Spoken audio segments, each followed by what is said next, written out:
Untuk kelompok lain mohon diperhatikan ya, nanti akan menjadi discussion ya. Kalian akan memberikan tanggapan, pertanyaan atau saran terkait materi yang disampaikan hari ini. Ya, silakan. Oke, izin mulai ya, Bu. Ya.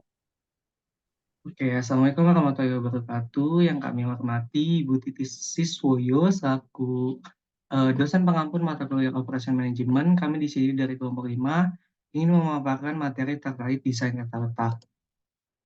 Kelompok 5 sendiri beranggotakan ada Mulyawa Rahma, Rizky Syaban Mulya Saputra, Raffi Arkananta, dan Zaid Al-Fatih. Oke, stop sebentar. Rizky, Oke, sebentar ya. Saya Ibu. catat dulu. Mana ya kemarin catatannya? Ini kelas A kan ya? Iya, Bu. Kelas A ada Rizky Syaban.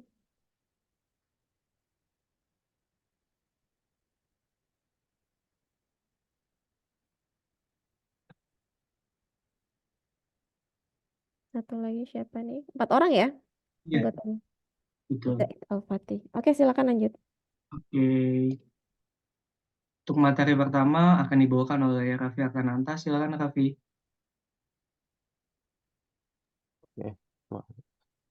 Oke. Kemudian pertama itu the strategic importance of layout decision. Tata letak atau tata letak. Tata letak adalah suatu keputusan yang penting yang menentukan efisiensi operasi jangka panjang. Tata letak mempunyai implikasi strategis karena menetapkan prioritas kompetitif organisasi dalam hal kapasitas, proses, fleksibilitas, dan biaya, serta kualitas kehidupan kerja, kontrak pelanggan, dan citra.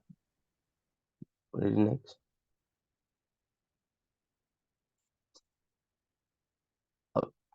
Ada beberapa hal yang harus dipertimbangkan dalam desain tata letak. Yang pertama itu pemanfaatan ruang peralatan dan SM yang lebih tinggi. Yang dimaksud ini berarti memaksimalkan. Yang maksud di sini itu memaksimalkan penggunaan ruang yang tersedia, memastikan peralatan yang beroperasi secara efisien dan karyawan dimanfaatkan secara optimal. Kemudian yang kedua, harus informasi, material, dan orang yang lebih baik. Ini bertujuan untuk memfasilitasi pergerakan informasi, material, dan orang secara lancar dan efisien. Kemudian yang ketiga, semangat kerja karyawan yang baik dan kondisi lebih baik dan kondisi kerja yang lebih aman. Tata letak yang baik harus mendukung keamanan, keamanan bekerja bagi karyawan. Kemudian yang keempat, interaksi pelanggan atau klien yang lebih baik. Desain tata letak harus memungkinkan interaksi yang efektif dan nyaman antara perusahaan dengan pelanggan atau klien. Kemudian yang kelima, fleksibilitas. Fleksibilitas ini maksudnya tata letak harus mudah diubah untuk beradaptasi dengan perubahan, kebutuhan produksi atau kondisi lainnya. Boleh di next. Oke, kemudian ada beberapa jenis tata letak. Yang pertama itu office layout atau tata letak kantor. Kemudian yang kedua retail layout atau tata letak retail, warehouse layout, tata letak gudang, fixed position layout, tata letak posisi tetap, process oriented layout, tata letak berbasis proses, workshop layout, tata letak sel kerja. Dan yang terakhir product oriented layout, tata letak berorientasi produk. Oke, boleh di next. Oke, kemudian jenis-jenis penjelasan dari ini penjelasan dasar tata letak tersebut. Untuk tata letak kantor itu dia menempatkan pekerja, peralatan mereka, dan ruang kantor untuk memfasilitasi pergerakan informasi. Kemudian tata letak retail itu dia mengalokasikan ruang display untuk merespon perilaku pelanggan. Kemudian tata letak gudang itu berfokus pada keseimbangan antara optimalisasi ruang dan penanganan material Kemudian tata letak posisi tetap, yaitu dia menangani kebutuhan tata letak untuk proyek besar dan berat seperti kapal dan bangunan. Kemudian tata letak berbasis proses, yaitu ditetapkan pada produksi volume rendah dan variasi tinggi. Juga disebut job shop atau produksi intermittent. Kemudian tata letak sel kerja, menata mesin dan peralatan untuk fokus pada produksi satu produk tunggal atau kelompok produk terkait. Dan yang terakhir tata letak berorientasi produk, yaitu mencari pemanfaatan personel dan mesin terbaik dalam produksi berulang atau berkelanjutan. Oke, boleh di-next.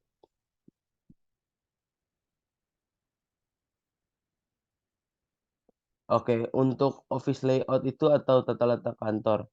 Tata letak kantor ini berfokus pada pengelompokan pekerja, peralatan mereka, dan ruang untuk memberikan kenyamanan,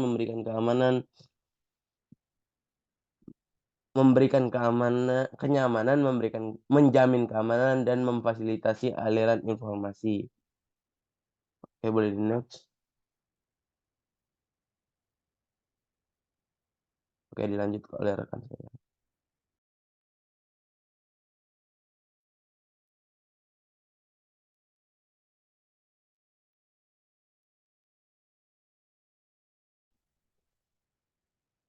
Baik, selanjutnya ada retail layout. Retail layout ini didasarkan pada gagasan bahwa penjualan dan profitabilitas bervariasi secara langsung. Nah, dengan exposure pelanggan terhadap produk. Hal ini didasarkan pada keyakinan bahwa semakin banyak produk yang terpapar pada pelanggan, semakin besar kemungkinan produk tersebut dibeli.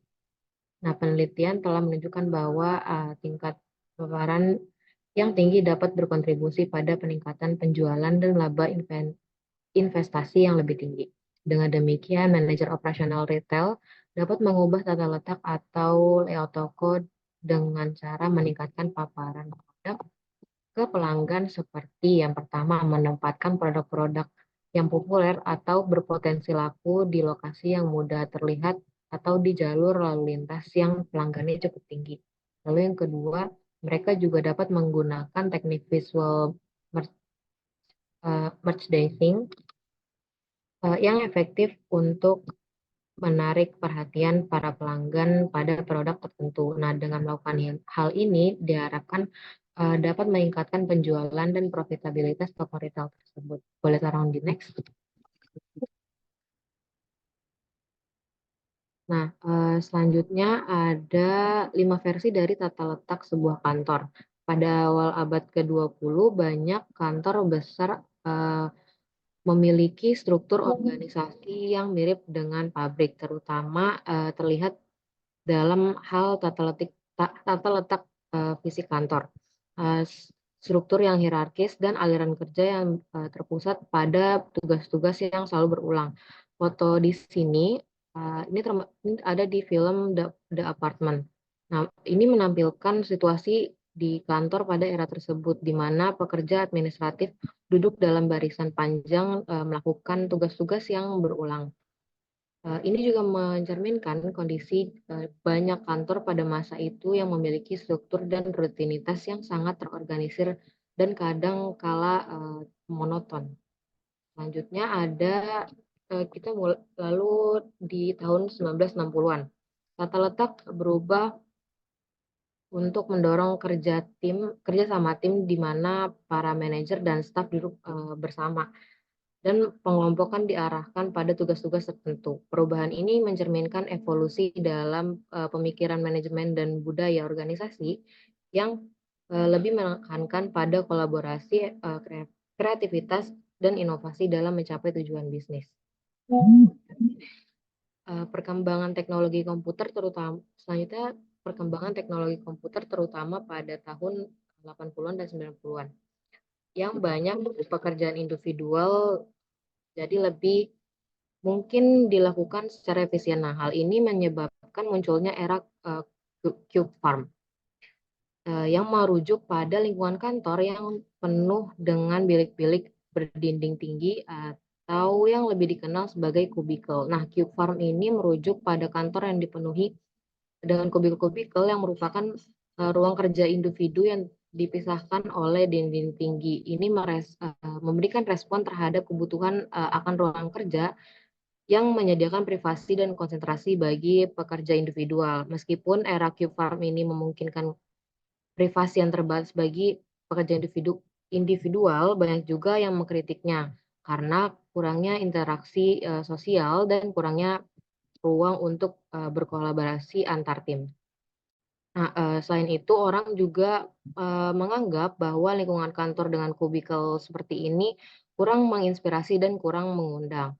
Selanjutnya, pada menjelang pergantian abad, perusahaan teknologi mulai menyadari pentingnya inovasi, kreativitas, dan daya tarik bagi lulusan perguruan tinggi yang berbakat dalam upaya untuk merekrut dan menginspirasi karyawan potensial serta untuk mencapai lingkungan kerja yang mendukung kolaborasi dan kreativitas. Mereka mulai menciptakan kantor-kantor yang disebut dengan menyenangkan. Nah, tren ini mencerminkan perubahan dan dalam pendekatan perusahaan terhadap manajemen sumber daya manusia dengan menekankan pentingnya lingkungan kerja yang menyenangkan dan mendukung untuk meningkatkan produktivitas, kreativitas, dan retensi karyawan.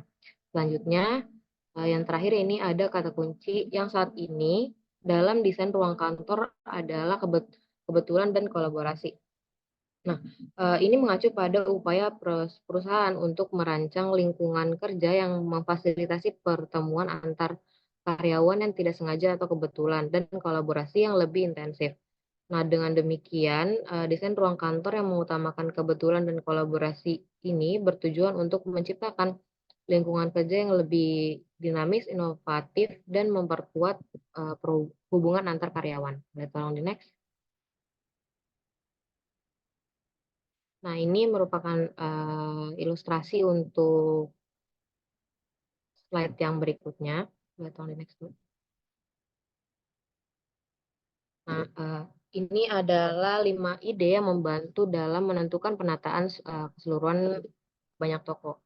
Yang pertama, kita bisa meletakkan barang-barang yang daya tariknya tinggi di sekitar tepi toko. Dengan demikian, kita cenderung menemukan produk susu di satu sisi, supermarket dan roti serta produk roti di sisi lainnya.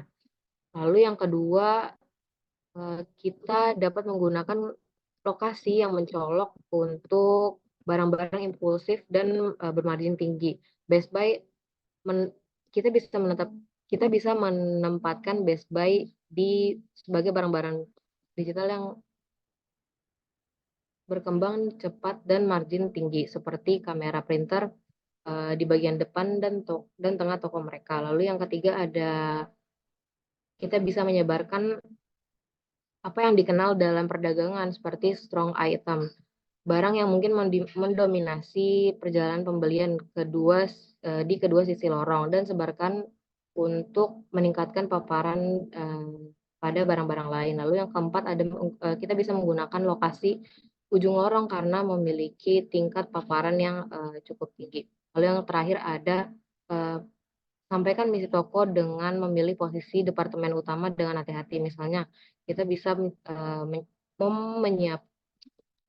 izin ulang. Misalnya, jika makanan siap saji merupakan makanan bagian dari misi supermarket, memposisikan roti dan selai di depan untuk menarik para pelanggan yang berorientasi pada kenyamanan.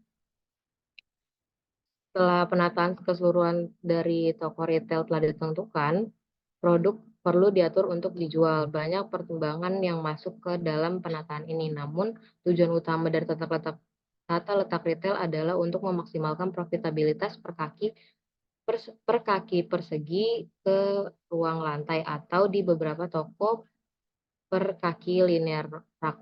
Nah, barang mahal atau barang berharga tinggi mungkin menghasilkan penjualan dolar yang lebih besar, tapi keuntungan per kaki persegi ini mungkin lebih rendah.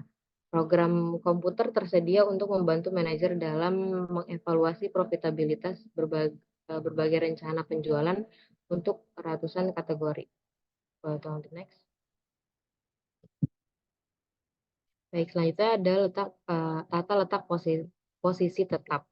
Nah, proyek tetap berada di satu tempat dan pekerja serta peralatan datang ke satu area tersebut. Ini maksudnya pekerjaan atau konstruksi dilakukan di tempat yang sama dan tidak berpindah dari satu lokasi ke lokasi lainnya. Nah, contoh dari jenis proyek ini ada kapal, pembuatan kapal, terus jalan raya, jembatan, rumah, dan meja operasi di ruangan operasi rumah sakit. Next. Nah, teknik untuk menangani tata letak posisi tetap ini dipersulit oleh 3 faktor. Yang pertama ada tantangan ruang yang terbatas.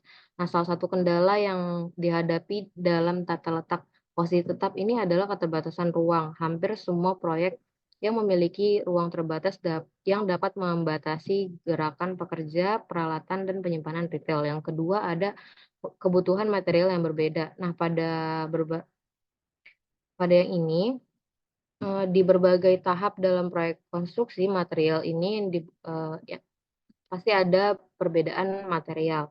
Nah, hal ini menyebabkan item-item tertentu menjadi penting saat proyek berkembang. Misalnya dalam pembangunan kapal, berbagai jenis material seperti baja, kayu, dan bahan pelapis yang akan digunakan pada tahap berbeda dari konstruksi. Lalu yang ketiga dan terakhir ada volume material yang dibutuhkan dalam proyek tata letak posisi tetap bisa berubah secara dinamis seiring perkembangan proyek. Misalnya, dalam pembangunan kapal, tingkat penggunaan panel baja untuk lambung kapal dapat berubah seiring dengan tahap konstruksi kapal tersebut. Boleh tolong di next. Nah, ini merupakan 3 versi dari fixed position layout. Yang pertama, ada rumah yang dibangun melalui tata letak posisi tetap tradisional yang dibangun di lokasi. Dengan peralatan, bahan, dan pekerja dibawa ke lokasi. Nah, kemudian pertemuan perdagangan ini akan menetapkan ruang untuk berbagai waktu periode. Namun, rumah yang digambarkan di sini dapat dibangun dengan biaya yang jauh lebih rendah. Rumah ini dibangun dalam 2 modul yang dapat dipindahkan di pabrik. Ranca dan kerekan ini membuat pekerjaan menjadi lebih mudah, lebih cepat, dan lebih murah. Lalu yang kedua ada orang lagi mengoperasi. Nah, dalam konteks ini merujuk pada pasien di mana pasien tetap diam dalam satu meja atau tempat tidur, sementara tenaga medis dan peralatan medis dibawa ke lokasi pasien. Dalam ruang operasi ini, pasien biasanya tetap diam di dalam meja operasi, sedangkan tim medis seperti dokter, perawat, atau teknisi medis membawa peralatan dan bahan yang diperlukan ke sekitar pasien. Nah, dalam konteks ini pendekatan antara tata letak posisi tetap memungkinkan pasien untuk tetap stabil dalam posisi yang nyaman, sementara tim medis memiliki fleksibilitas untuk bergerak dan bekerja di sekitar pasien. Lalu yang ketiga ada dalam pembuatan kapal. Nah, ini ada ruang yang terbatas di samping tata letak posisi tetap. Galangan kapal menyebut area pembuatan ini sebagai peralatan dan ditugaskan untuk berbagai periode untuk waktu yang berbeda untuk setiap kontraktor. Sementara itu, peralatan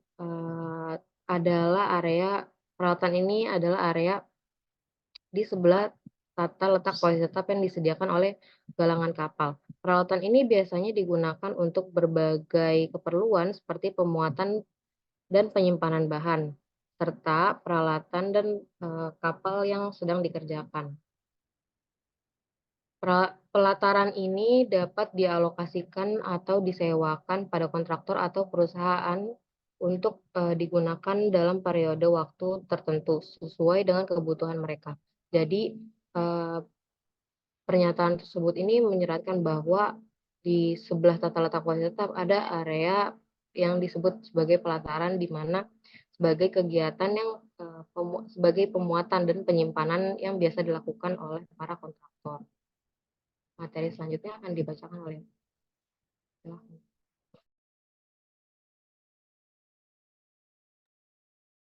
Nah, oke, selanjutnya ada warehouse and storage layout. Nah, tujuan dari tata letak gudang ini adalah untuk meminimalkan total biaya dengan menemukan trade-off yang optimal antara biaya penanganan dengan biaya yang terkait dengan ruang gudang. Nah, singkatnya ini kita memanfaatkan volume penuh gudang sambil mempertahankan biaya penanganan yang rendah.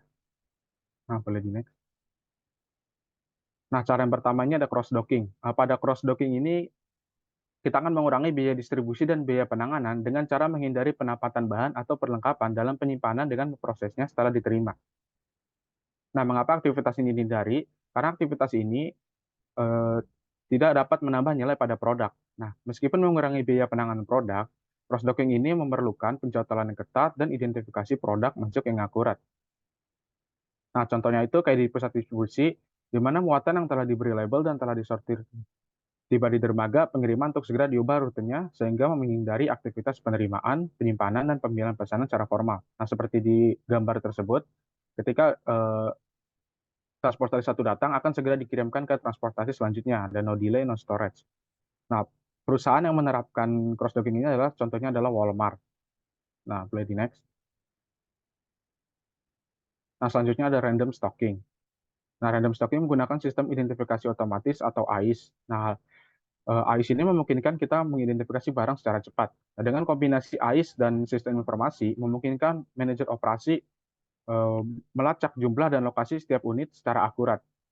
Nah, hal ini memungkinkan penggunaan efisien ruang gudang tanpa perlu mengalokasikan ruang untuk unit penyimpanan tertentu.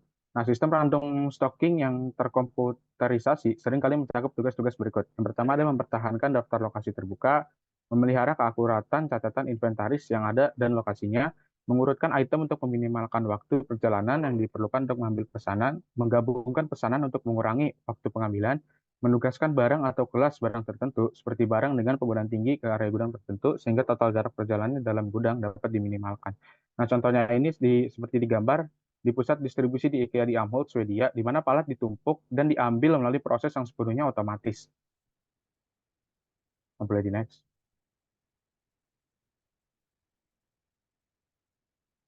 Nah, selanjutnya ada customizing. Pada customizing ini, kita akan memanfaatkan gudang untuk meningkatkan nilai produk melalui modifikasi, pelabelan, perbaikan, dan pengemasan. Contohnya ini di gudang kita bisa merakit komponen komputer dan mempersiapkan produk untuk para pengecer. Nah, praktik ini tuh umumnya dilakukan di dekat bandara besar agar memfasilitasi pengiriman yang cepat. Kegiatan di gudang ini mendukung strategi diferensiasi, biaya rendah, dan respon cepat. Perusahaan yang menerapkan customizing ini, contohnya adalah FedEx. Ya, di next. Nah, selanjutnya ada proses oriented layout. Nah, tata letak yang berorientasi pada proses secara bersamaan dapat menangani berbagai macam produk atau layanan. Nah, hal ini adalah cara tradisional untuk mendukung strategi diferensiasi. Nah, hal ini juga paling efisien untuk menangani untuk memproduksi produk dengan persyaratan yang berbeda atau melayani pelanggan, pasien, atau klien dengan kebutuhan yang beragam. Nah, contohnya ini ada di next slide, boleh di next slide. Nah, paling gampang untuk menggambarkan proses oriented layout ini adalah klinik. Nah, di mana ini pasien A, pasien patah kaki. Yang pertama dia akan ke triase UGD, ke radiologi, ke pembedahan, ke tempat tidur, ke apotek, ke penagihan. Lalu sementara pasien B, masalah pacu jantung, akan ke triase UGD, ruang bedah, apotek, ke laboratorium, ke tempat tidur, dan ke penagihan. Jadi dapat menangani berbagai kebutuhan dari pelanggan. Nah, boleh di next. Nah, selanjutnya ada kelebihan dan kekurangan dari proses oriented layout ini. Nah, yang pertama, fleksibilitas dalam peralatan dan penugasan tenaga kerja. Lalu tidak perlu menghentikan seluruh proses jika ada kerusakan, karena pekerjaan dapat ditransfer ke mesin lain dalam departemen. Yang ketiga, ada bagus untuk menangani berbagai ukuran dan bentuk supir cadang. Kekurangannya, pesanan membutuhkan lebih banyak waktu untuk dipindahkan. Ini dikarenakan sistem memiliki pencautelan sulit, perubahan pengaturan, dan penanganan material yang unik. Nah, selanjutnya ada membutuhkan keterampilan tenaga kerja yang tinggi dan persediaan barang proses lebih tinggi. Boleh di next. Nah, ini cara merancang proses oriented layout. Nah, rumusnya itu X kali C, di mana X itu banyaknya beban yang dipindahkan, dan C itu biaya untuk memindahkan beban. Nah, boleh di next.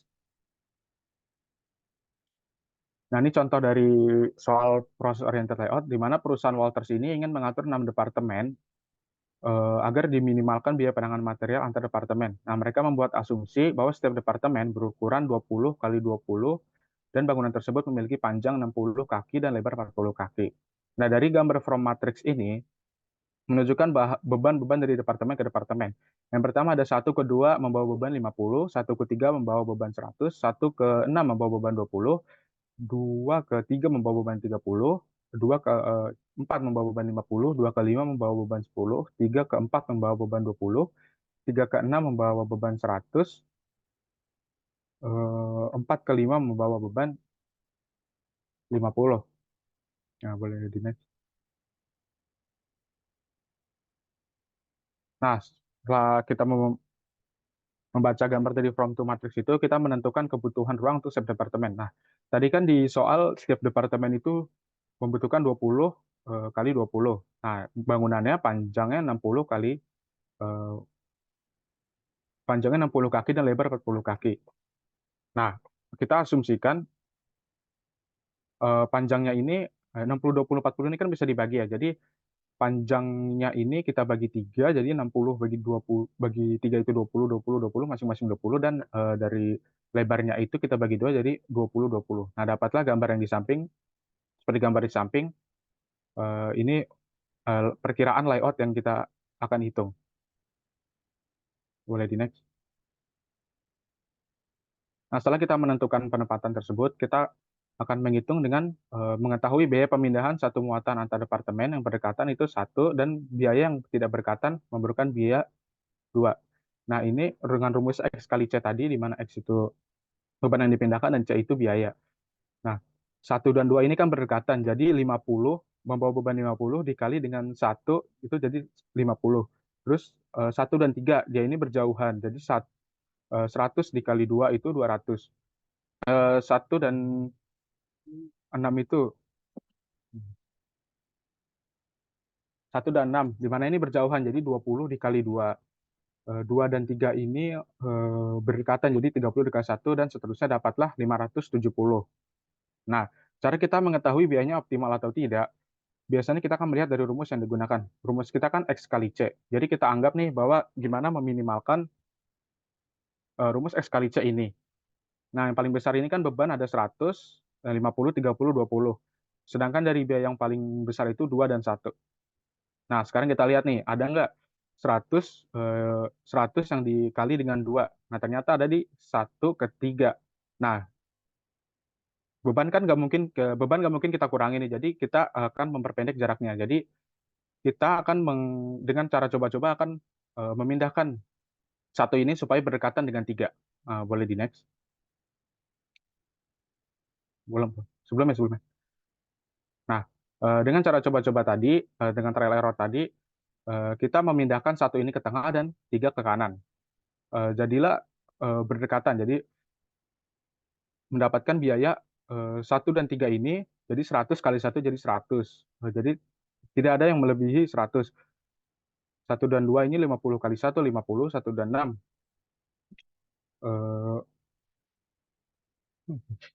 1 dan 6 ini karena berdekatan jadi 20. 2 dan 3. 2 dan 3 karena berjauhan jadi 30 kali 2 itu 60. 2 dan 4 karena berdekatan jadi 50, dan seterusnya mendapatkan biaya total 480. Nah, karena biaya ini lebih rendah dari biaya sebelumnya, maka ini hasil optimal. Jika perusahaan tersebut belum puas, maka akan kita cari coba-coba terus-menerus agar perusahaan tersebut puas. Next. Nah, ini hasil dari pengoptimalan tata letak tersebut, di mana yang tadinya urutannya 1, 2, 3, 4, 5, 6 menjadi 2, 1, 3, 4, 5, 6. Nah, boleh di next. Nah, selanjutnya penggunaan perangkat lunak untuk proses oriented layout. Nah, perangkat lunak ini contohnya seperti Siemens-Scope, di mana perangkat lunak ini memungkinkan manajer operasi untuk melihat tata letak pabrik secara 3 dimensi dengan cepat. Nah, hasil presentasi dari perangkat lunak ini akan memberikan wawasan tentang tata letak fasilitas, termasuk proses penanganan material, efisiensi, dan keselamatan. Nah, manfaatnya itu ada 2, di mana yang pertama ada mempercepat proses tata letak. Jadi pengguna hanya dengan mengklik mouse dapat menggunakan kalkulator jalur aliran ProPlanner untuk menghasilkan diagram aliran material dan menghitung jarak, waktu, dan biaya penanganan material. Nah, selanjutnya memudahkan identifikasi produk. Dengan garis aliran dengan lebar variabel, akan diberi kode warna berdasarkan produk, suku cadang, atau metode penanganan material. Hal ini memungkinkan pengguna mengidentifikasi cara tata letak harus diatur dan di mana menghilangkan penanganan material yang berlebihan. Materi selanjutnya akan dilanjutkan oleh teman saya. Oke, makasih Zaid. Oke, selanjutnya ini ada work cell, teman-teman, atau sel kerja. Jadi sel kerja ini merupakan suatu aktivitas di mana kita tuh mengatur ulang posisi dari personil kita atau pekerja dan mesin menjadi suatu kelompok sehingga mereka dapat fokus pada pembuatan satu produk atau sekelompok produk tertentu. Jadi work cell ini termasuk yang fleksibel, teman-teman, di mana kita tuh dapat digunakan ketika volume produksi kita tuh udah cukup tinggi karena kita bisa mengatur pengaturan khusus pada mesin dan peralatan yang kita miliki. Oke, di sini ada keuntungan dari work cell. Yang pertama ada mengurangi persediaan barang dalam proses, kedua ada menghemat ruang produksi, ketiga ada mengurangi persediaan bahan baku dan barang jadi, lalu ada mengurangi biaya tenaga kerja langsung, lalu ada meningkatkan partisipasi, meningkatkan utilitas, dan mengurangi investasi pada mesin dan peralatan. Nah, ini contohnya dari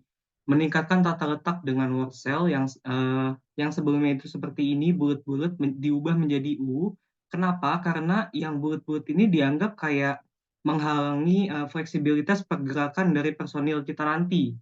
Karena terhalang yang namanya material dan juga ini akan menghalangkan komunikasi antar personil kita. Nah, sehingga diubah menjadi U dengan mesin itu ditaruh di setiap ujungnya yang dianggap bahwa bisa menambah efisiensi pekerja kita kayak komunikasi dan bahkan kayak kalau ada masalah di pertengahan produksi, personil kita tuh bisa saling bantu.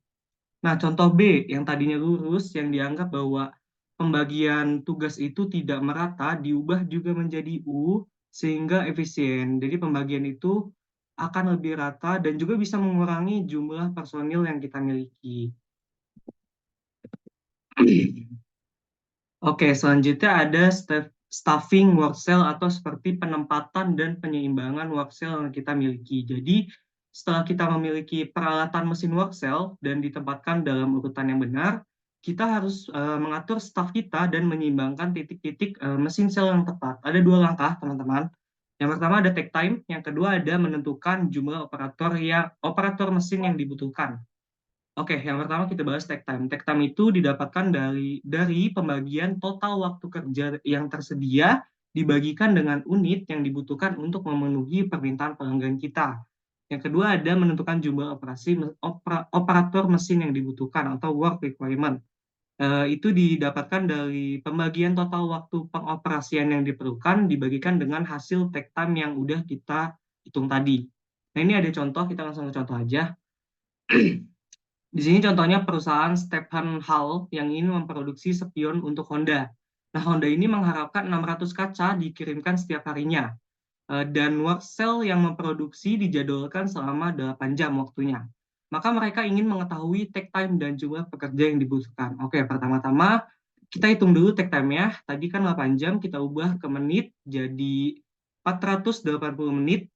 Dibagikan dengan 600 unit yang diharapkan Honda tadi, didapatkan 0,8 menit atau kita ubah ke detik jadi 48 detik. Jadi untuk menyelesaikan satu kaca spion setiap 48 detik untuk memenuhi permintaan Honda tadi 600. Selanjutnya kita hitung jumlah pekerja yang dibutuhkan dengan kita lihat dulu work balance chart-nya. Bisa dilihat di work balance chart bahwa dibutuhkan 5 operation untuk memproduksi satu kaca spion dan total waktu yang dibutuhkan untuk 5 pekerja tersebut adalah 140 detik. Kita hitung dulu, ini didapatkan dari standar requirement yang ada di work balance chart. Lalu dibagikan dengan 48 detik tadi.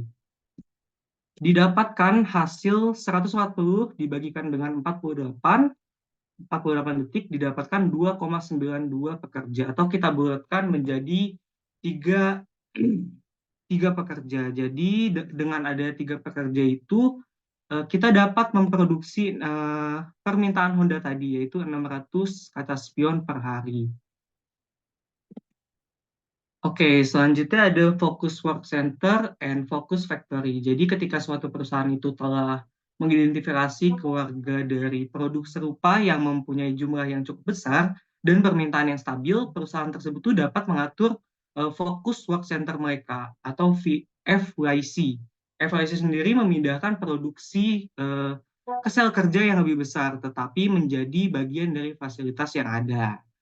Contohnya, sebuah perusahaan manufacturing elektronik, anggaplah Samsung, yang memproduksi berbagai jenis smartphone. Nah, FYC ini dibagi menjadi beberapa zona berdasarkan proses produksinya. Anggap di Samsung itu ada zona 1 untuk penerimaan pemasokan komponen, lalu ada zona 2 untuk perakitan motherboard-nya, zona 3 untuk pemasangan layar dan baterai, dan zona 4 yang terakhir itu ada QC. Oke, ada fokus factory berupa area dengan fasilitas manufacturing yang terpisah dan terfokus pada satu lini produk saja. Nah, fokus factory ini dirancang untuk meningkatkan efisiensi dan produktivitas dengan memusatkan semua sumber daya yang dibutuhkan untuk membuat produk di satu lokasi pabrik.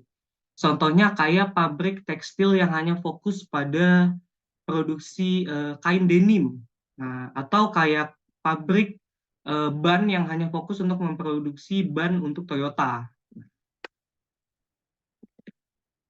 Oke, selanjutnya ada repetitive and product oriented layout atau tata letak yang berorientasi produk. Di sini ada 2 tipe. Tipe yang pertama ada the fabrication line. Pada fabrication line ini kita melakukan pembuatan atau pembangunan komponen pada rangkaian mesin yang kita miliki. Pokoknya mayoritas ini udah serba mesin lah. Contohnya pembuatan ban mobil, lampu mobil, sen mobil, kayak gitu-gitu. Nah, kalau assembly line ini kita tuh menyatukan bagian-bagian komponen yang tadi udah kita buat menjadi satu kesatuan di job station atau workstation perakitan kita. Contohnya kayak perakitan mobil, perakitan lampu mobil yang ditempelkan pada sasisnya. Lalu ada dashboard mobil yang ditempelkan pada sasisnya. Ya kayak sen mobil juga bisa. Nah, kedua tipe tersebut tuh harus berjalan seimbang agar waktu pelaksanaan produksi di setiap workstation itu tidak terlalu lama. Nah, ini contoh assembly line balancing dari McD, dimulai dari poin 1 itu order masuk, lalu di bannya itu di grill gitu, lalu ada kondimen di sini kayak nyiapin saus pickle gitu-gitu. Lalu ini ada wrapping of patty with bun, patty-nya itu dibakar di sini, ada heating-nya juga. Di sini ada personil tambahan juga ketika kalau McD itu lagi rame pesanan. Nah, lalu ke poin 5 ini ada kayak heating supaya burger McD itu tetap hangat, dan ke-6 langsung dikasih ke customer kita.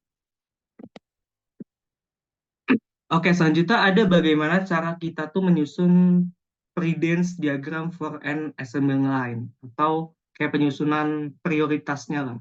Kita langsung aja ke diagramnya. Nah, ini diagramnya, ini kayak AON kemarin, teman-teman.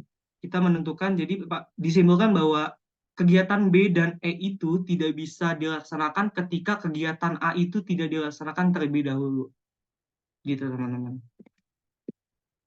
Oke, selanjutnya kita menghitung cycle time dan minimum numbering of workstation. Tadi kan kita udah mengetahui ya hubungan satu aktivitas dengan aktivitas lainnya. Terus bagaimana alur aktivitas yang harus didahulukan atau prioritaskan. Maka kita tuh nanti bisa untuk menentukan pengelompokan aktivitas-aktivitas tersebut menjadi satu job station. Jadi yang tadi kegiatan ini bisa kita satuin. Ada yang bisa kita satuin sehingga efisien gitu loh perusahaan. Nah, kita harus menghitung terlebih dahulu yang namanya waktu maksimum yang bisa dikerjakan di stasiun tersebut. dengan cara menghitung cycle time sama dengan total waktu yang tersedia pada hari itu dibagikan dengan berapa unit yang akan diproduksi di hari tersebut. Untuk yang kedua, kita menghitung minimum numbering of workstation-nya, teman-teman. Jadi, kira-kira berapa sih jumlah workstation yang harus ada pada perusahaan untuk bisa memaksimalkan tingkat efisiensi perusahaan tersebut. Cara menghitungnya dengan membagi jumlah total aktivitas atau durasi aktivitas dibagikan dengan cycle time. Oke, supaya lebih paham, ini ada example. Ada contohnya, anggap Boeing Company ingin membuat komponen sayap pesawat. Mereka dalam satu hari memiliki waktu produktif yaitu 480 menit. Dan mereka mentargetkan 40 unit komponen pesawat tadi. Lalu mereka ingin mengelompokkan tugas ke dalam job station yang mereka miliki. Oke, pertama-tama kita cari dulu cycle time ya tadi untuk bisa mengetahui waktu maksimum yang bisa dikerjakan di job station mereka dengan membagi 480 menit waktu yang tersedia dalam satu hari dibagikan dengan unit harapan yang diinginkan Boeing Company ini yaitu 40 unit. Didapatkan hasil yaitu 12 menit per unit. Nah, kedua, tadi kan udah cycle time. Kita hitung cari minimal station yang ada dalam pabrik Boeing tersebut dengan membagi total waktu pengerjaan yaitu 65. 65 itu didapatkan dari yang tadi ini, teman-teman. Total time dari task A sampai dengan I. Oke. 65 dibagikan dengan cycle time tadi yaitu 12 didapatkan hasil 5,42. Kita bulatkan menjadi 6 atau 6 station. Oke, ini gambaran dari penggabungan station-station tadi. Oh, kenapa nggak digabung aja A dan B dan E digabung? Kenapa nggak? Karena kan waktu maksimumnya itu, cycle time itu kita dapatkan di 12 menit, teman-teman. Nah, di station 1 atau pengerjaan A ini, dia itu pengerjaannya 10 menit. Sedangkan maksimal itu 12 menit. Jadi kita nggak bisa menggabungkan kegiatan A dengan B. Kegiatan A dengan E itu nggak bisa. Nah, jadi yang kita bisa gabungkan adalah di station 4, kegiatan C, D, dan F. Kenapa? Karena di setiap kegiatan itu memakan waktunya itu nggak banyak. Kayak C hanya 5 menit, F 3 menit, D 4 menit. Kalau kita akumulasi itu hasilnya adalah 12 menit. Begitu juga dengan G dan I. Oke, lanjut kita hitung efisiensinya. Jadi manajer operasi itu bisa membandingkan tingkat efisiensi yang berbeda untuk berbagai jumlah job station di perusahaan mereka. Nah, untuk menghitung efisiensi total itu dihitung dengan total keseluruhan waktu dibagikan dengan berapa jumlah stationnya, lalu dikalikan dengan time. Nah, sedangkan jumlah idle time perkalian antara jumlah workstation dikalikan dengan cycle time lalu dikurang dengan total keseluruhan waktunya. Oke, kita pakai case yang sama tadi, Boeing Company, tadi kan udah dapet ya cycle time-nya 12 menit. Lalu minimal workstation itu 6 station. Nah, kita hitung efisiensinya. 65 tadi kan waktu pengerjaan yang ada di sini ya, dari task A sampai dengan I, total time-nya 65. Kita udah dapet, wait, oke. Kita dapat 65, lalu kita kalikan station minimum dengan cycle time kita. Didapatkan 65 dibagi 72, lalu didapatkan hasil 90,3%. Dapat kita simpulkan, teman-teman, dengan ada 6 station yang digunakan Boeing Company ini, perusahaan Boeing itu dapat melakukan efisiensi sebanyak 90%, dan itu cukup tinggi ya. Oke, mungkin dari kelompok 5 terkait desain tata letak, cukup sekian. Kurang lebihnya mohon maaf. Assalamualaikum warahmatullahi wabarakatuh. Boleh yang ingin bertanya atau berdiskusi, dipersilakan.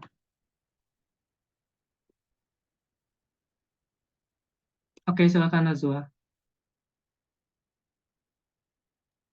Oke, terima kasih kelompok 5 atas pemaparan materinya. Saya Nazwa, perwakilan dari kelompok 2, izin bertanya.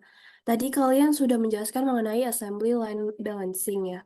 Nah, pertanyaannya itu apakah ada alat atau teknologi khusus yang digunakan oleh perusahaan dalam proses assembly line balancing ini? Nah, dan sejauh mana alat tersebut bisa membantu dalam mengidentifikasi dan mengatasi tantangan dalam mencapai keseimbangan jalur perakitan? Terima kasih. Oke, makasih Nazwa. Tio, silakan. Baik, terima kasih kelompok 5 atas pemaparan materinya. Saya perwakilan dari kelompok 3 ingin bertanya. Bagaimana perusahaan merencanakan dan mengelola risiko seperti keterlambatan pengiriman atau kesalahan pengiriman dalam operasi cross-docking, serta bagaimana mereka bermitra dengan pemasok dan pelanggan untuk meminimalkan dampaknya dalam rantai pasokan. Terima kasih. Oke, Vio, makasih. Zaki, silahkan. Oke, baik. Terima kasih atas kesempatannya dari kelompok 5. Tadi kan sudah dijelaskan terkait dengan jenis-jenis dari desain tata letak ya. Saya ingin bertanya terkait dengan desain tata letak tetap atau juga bisa dibilang fixed position layout sih. Yang menjadi pertanyaan adalah apa yang menjadi indikator atau tolak ukur kesuksesan dari penerapan desain tata letak tetap, serta jika dikaitkan dengan aspek inovasi dan elaborasi, dalam jangka waktu berapa lama biasanya perusahaan dapat melakukan pengembangan dalam desain tata letak tetap atau bisa dibilang fixed position layout. Terima kasih. Oke, makasih Zaki. Mungkin 3 dulu ya. Buat Badar dan Tegar nanti dilanjut. Oke? Ya, 3 dulu. Silakan didiskusikan dulu baru dijawab ya. Oke, Bu, izin untuk didiskusikan ya, Bu.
Oke, mungkin izin jawab pertanyaan Najwa tadi ya, terkait apa tadi, apakah ada alat atau teknologi khusus yang digunakan perusahaan dalam proses assembly line balancing dan sejauh mana alat ini membantu ya tadi ya.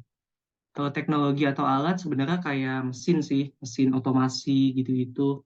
Nah, dengan adanya mesin itu tuh kita tuh dapat meningkatkan konsistensi waktu produksi kita atau siklusnya, juga mengurangi kayak variabilitas dalam proses perakitan kita atau human error gitulah. Dan juga dapat meningkatkan efisiensi dan outputnya. Dan juga kalau sistem itu kayak ada ALB sistem namanya.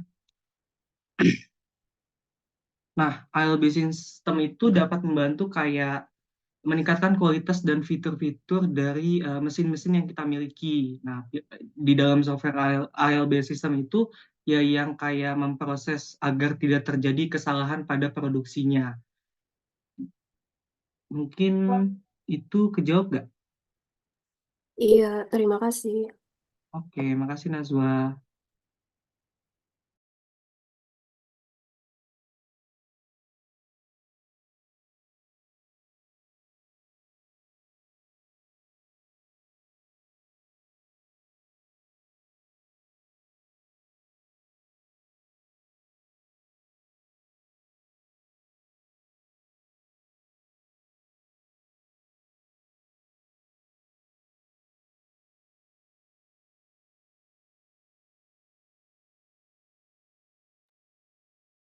Oke, mungkin boleh saya menjawab pertanyaan dari Tio. Pertanyaan itu, bagaimana perusahaan merencanakan dan mengelola risiko seperti keterlambatan pengiriman atau kesalahan pengiriman dalam operasi cross-docking, serta bagaimana mereka bermitra dengan pemasok dan pelanggan untuk meminimalkan dampaknya dalam rantai pasokan. Nah, eh, perusahaan merencanakan mengelola risiko seperti keterlambatan pengiriman itu dengan berbagai cara. Nah, salah satunya itu dengan mengelola aliran barang. Jadi perusahaan mengelola aliran barang dari pemasok hingga pelanggan dengan menggunakan sistem cross-docking yang memungkinkan mereka untuk mengoptimalkan aliran barang dan mempercepat pengiriman. Nah, yang kedua ini mengoptimalkan proses cross-dockingnya. Jadi perusahaan mengoptimalkan proses pengiriman dan penerimaan dengan memusatkan operasi pengiriman dan penerimaan, dan menghilangkan beberapa langkah dalam proses. Kayak tadi di materi kan ada menghilangkan penempatan bahan dan perlengkapan. Jadi kegiatan-kegiatan yang tidak menambah nilai pada produk itu dihilangkan. Yang ketiga ada mengelola risiko. Perusahaan mengelola risiko keterlambatan pengiriman atau kesalahan pengiriman dengan mengidentifikasi sumber risiko dan mengimplementasikan strategi untuk mengatasinya. Selanjutnya ada mengelola kinerja. Perusahaan dapat mengelola kinerja dalam operasi cross-docking dengan mengukur kinerja, mengidentifikasi tantangan, dan mengoptimalkan proses. Terus pertanyaan selanjutnya, bagaimana mereka bermitra dengan pemasok dan pelanggan untuk meminimalkan dampaknya dalam rantai pasokan? Nah, yang pertama itu dengan cara membentuk kerjasama efektif, mengkomunikasikan dengan mitra pemasok secara efektif, dan memperbaiki proses pengiriman dan penerimaan dengan mengoptimalkan proses dan mengatasi sumber risiko. Yang terakhir itu ada membangun relasi yang solid dengan pemasok dan pelanggan untuk mengurangi risiko keterlambatan pengiriman atau kesalahan pengiriman. Nah, apakah terjawab, Tio? Terjawab. Terima kasih, Zaid. Oke, sama-sama. Mungkin izin jawab pertanyaan Zaki. Pertanyaannya itu apa yang jadi indikator atau tolak ukur dari kesuksesan penerapan desain tata letak tetap. Indikatornya itu kayak efisiensi operasional. Seberapa baik sih perusahaan tersebut dapat mengelola sumber daya dan proses produksi dengan mempertahankan posisi tetap peralatan atau mesin utama. Lalu yang kedua ada kualitas produk, lalu kecepatan produksi, ketersediaan peralatan, keamanan kerja, tingkat inovasi, dan kemampuan elaborasi. Nah, kemampuan elaborasi ini kayak sejauh mana perusahaan dapat melakukan penyesuaian atau perubahan dalam layout tetap untuk mengakomodasi inovasi produk atau proses. Nah, terus juga Jaki nanya dalam jangka waktu berapa lama perusahaan tersebut harus melakukan pengembangan dalam desain tata letak tetap. Kalau jangka waktunya ini eh, jangka waktu untuk melakukan pengembangan desain ini dapat bervariasi, bisa dari beberapa bulan hingga beberapa tahun tergantung pada kompleksitas perubahan yang diperlukan dan reaksi terhadap faktor-faktor eksternal yang mempengaruhi perusahaan. Apakah terjawab, Zaki? Ya, sudah cukup terjawab. Terima kasih Mulia atas jawabannya. Terima, Zaki. Oke, sudah terjawab 3 pertanyaan ya. Silakan dilanjutkan untuk termin kedua. Oke, Badar silakan. Terima kasih Rizky. Sebelumnya, terima kasih untuk kelompoknya atas pemaparan materinya. Ingin bertanya, bagaimana work cell dapat diintegrasikan dengan teknologi baru kayak misalnya robotika, otomasi, dan juga kecerdasan buatan atau artificial intelligence, serta bagaimana teknologi baru tersebut dapat membantu perusahaan mengatasi tantangan dalam implementasi work cell-nya. Terima kasih. Oke, Badar, terima kasih. Tegar silakan.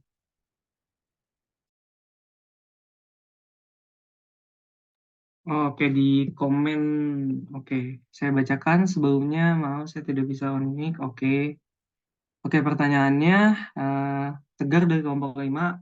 Dari kelompok 5, Tegar. Oke, pertanyaan bagaimana sistem AIS seperti kode batang dapat digunakan untuk memungkinkan identifikasi cepat barang dalam sistem random stocking yang terkomputerisasi dan bagaimana integrasi AIS pada sistem informasi manajemen dapat meningkatkan efisiensi manajemen operasional terkait pengetahuan kuantitas dan lokasi setiap unit barang.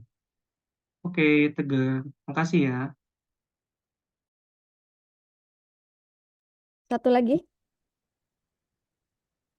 Oke. Kalau kelompok Tegar. kayaknya udah deh, Bu. Oke, satu lagi ada yang mau nanya? Oke, boleh. Biar 6. Ada lagi? Jadi kalau nggak diwajibkan nggak nanya ya. Nggak ada yang mau menambung nilai? Satu pertanyaan lagi dibuka. Oke, pertanyaannya tadi kreatif-kreatif ya. Ada nggak? Nggak ada? Ya udah, kalau nggak ada boleh silakan didiskusikan dulu atau sudah mau langsung dijawab kelompok? Izin diskusikan dulu ya, Bu. Boleh, silakan.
Izin Bu, mau menjawab dari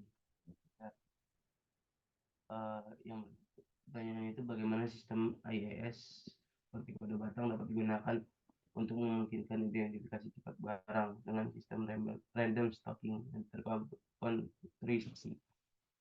Bagaimana integrasinya? Oke, yang pertama itu dengan cara penandaan barang. Setiap barang dan sistem random stacking diberikan label dengan kode batang yang unik. Kode batang ini berisi informasi penting tentang item, seperti jenis item, nomor seri, dan lokasi penyimpanannya. Kemudian melakukan pemindaian kode batang. Yaitu kode batang dipindai menggunakan scanner khusus, dan informasi tersebut dalam kode batang kemudian diteruskan ke dalam sistem komputer. Kemudian yang terakhir itu diidentifikasi dan pelacakan barang. Sistem komputer ini menggunakan informasi kode batang yang sudah disimpan di dalam sistem komputer itu untuk mengidentifikasi secara unik. Dan sistem ini juga dapat melacak pergerakan item di seluruh gudang. Apakah terjawab, Tegar?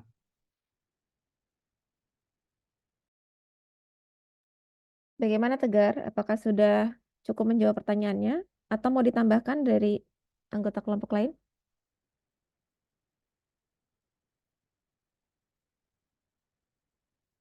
Mana yang nanya nih? Sepertinya Tegar gangguan koneksi deh, Bu. Waduh, Tegar. ya udah orangnya nggak ada. Oke. Oke deh, next.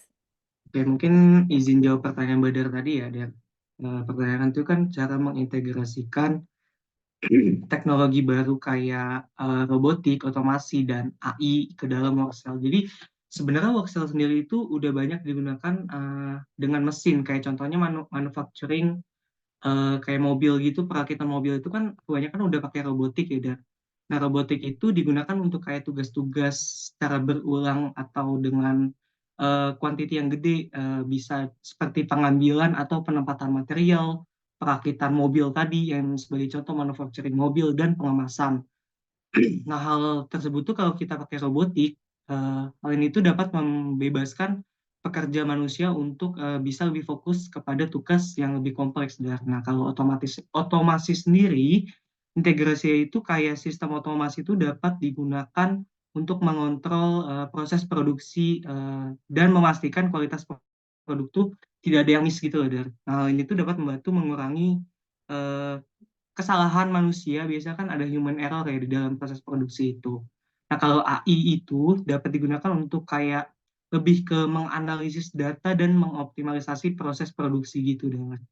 Nah, pertanyaan kedua itu kan bagaimana teknologi baru dapat membantu perusahaan mengatasi tantangan dalam implementasi Workcell. Oke, kita bahas secara biaya. Nah, teknologi baru itu dapat membantu mengurangi biaya jangka panjang dengan meningkatkan efisiensi dan produktivitas dari perusahaan kita dengan bantuan teknologi. Lalu dari keterampilan, teknologi itu dapat membantu mengatasi kayak kesenjangan keterampilan dengan menyediakan kayak pelatihan-pelatihan untuk personil yang mengoperasikan Workcell itu, Dar.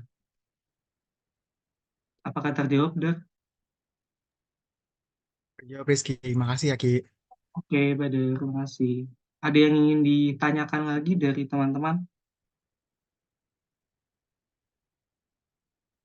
Oke, masih ada yang mau bertanya terkait layout strategi ini? Tidak ada? Oke, boleh silakan ditutup kelompok. Oke, kalau tidak ada, terima kasih kepada teman-teman udah eh, merhatiin terkait materi yang dipaparkan kelompok 5. Setelahnya, saya akan kembalikan lagi kepada Bu Titis untuk sekiranya ada tambahan untuk materi hari ini.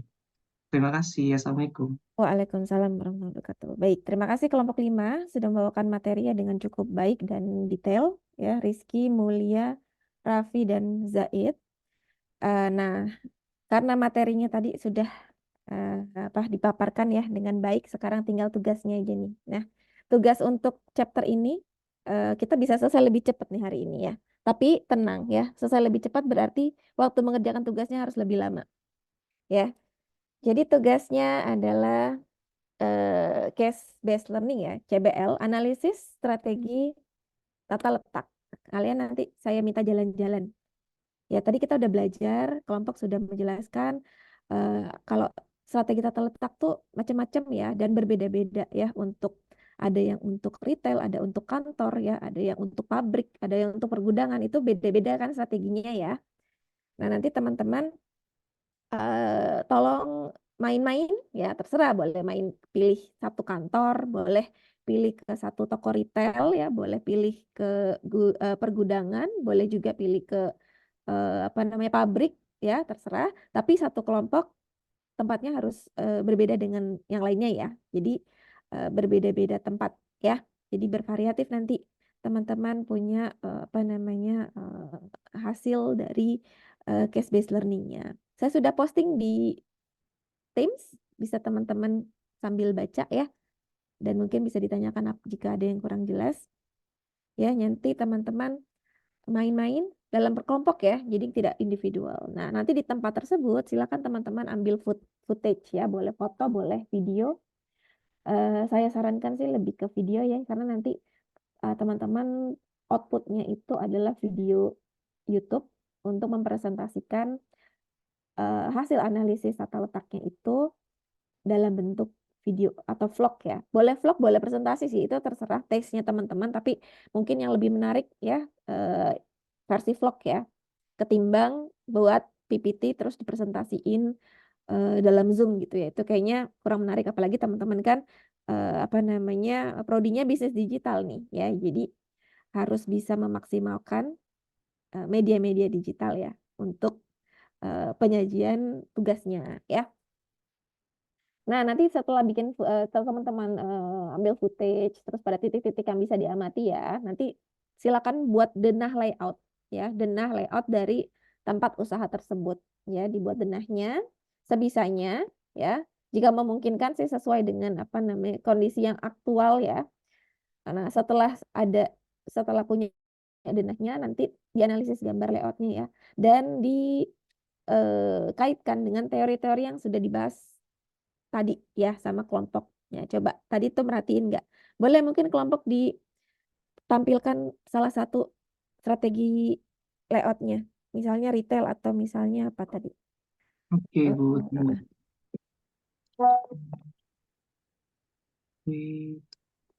Atau yang apa tadi, misal pergudangan ya, bebas salah satu aja. Contoh.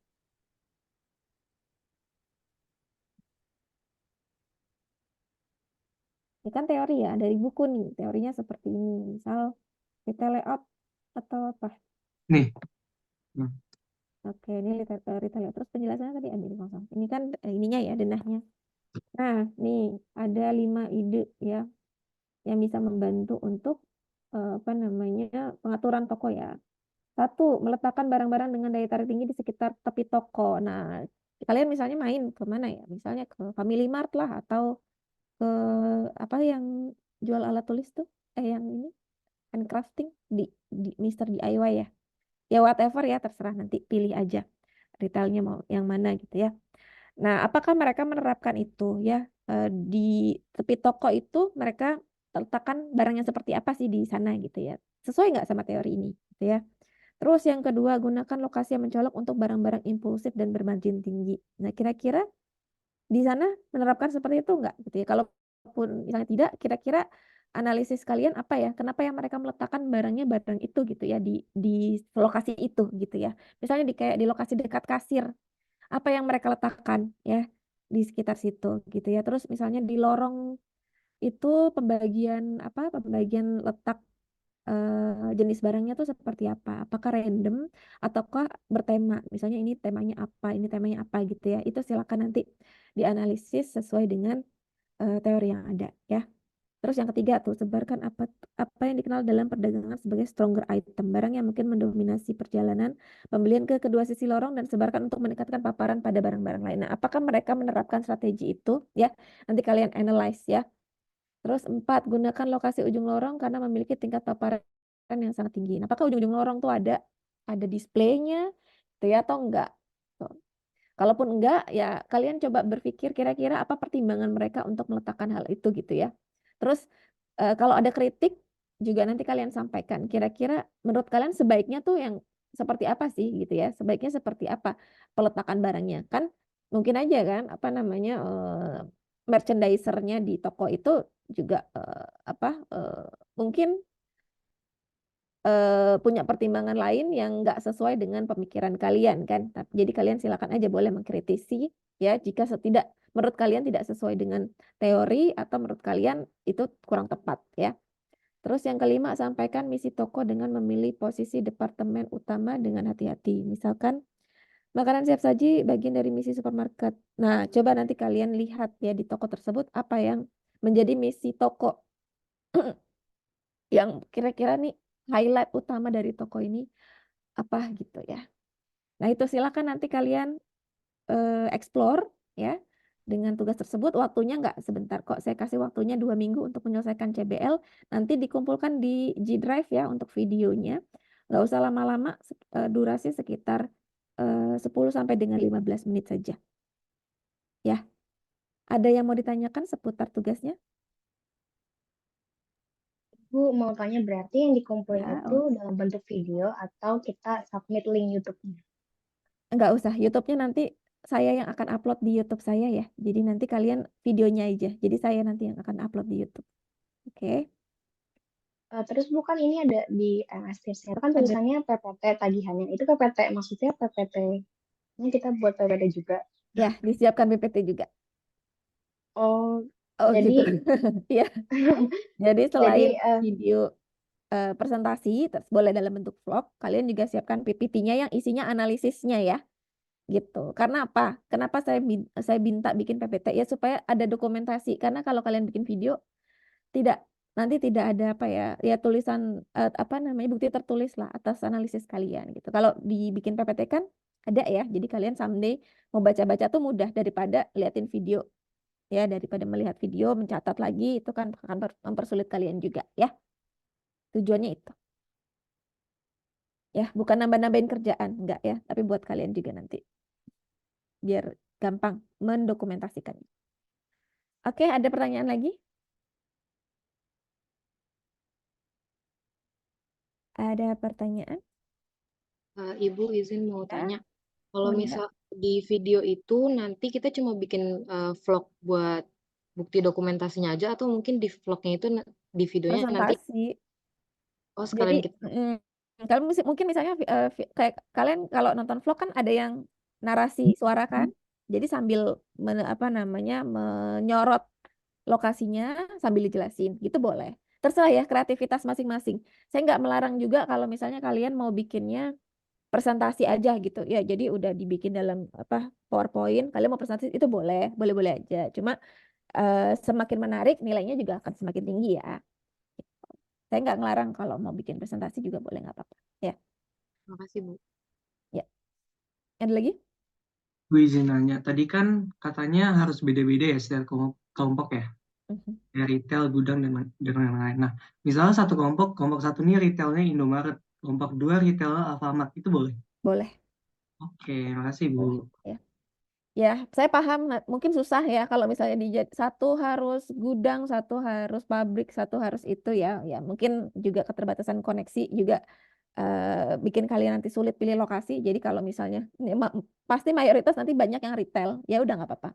Ya, retail tapi harus beda-beda ya. Tapi jangan Indomaret sama Alfamart juga lah terlalu mirip. Coba yang agak ada diferensiasinya sedikit ya. Misalnya Indomaret sama apa satu lagi misalnya 7-Eleven masih ada nggak sih di sini? Nggak ada ya. Family Mart lah atau apa namanya Circle K gitu kan agak jauh. Kalau Alfa sama Indomart tuh terlalu tipis bedanya. Ada Oke lagi? Bu, makasih. Sama-sama. Ibu, berarti ini PowerPoint itu di-submit di Teams-nya Ya, perwakilan. ya. Kalau Oke. PowerPoint-nya silakan perwakilan. Kalau nanti video YouTube-nya nanti Aul tolong dibantu dikumpulkan satu G Drive ya. Oke, baik Ibu. Oh Ibu, maaf Bu, masih ada yang belum di-ACC di Teams. Oh ya, oke, sorry. Siapa? Kayaknya udah nggak ada request. Tegar sama Maisaro, dia ngabarin saya soalnya. Sebentar. Tegar Hanafi ya. Oke. Dan udah ya. Kasih, Bu. Oke, ada lagi? Matilda Magdalena. Ada lagi yang mau ditanyakan seputar tugasnya? Ya,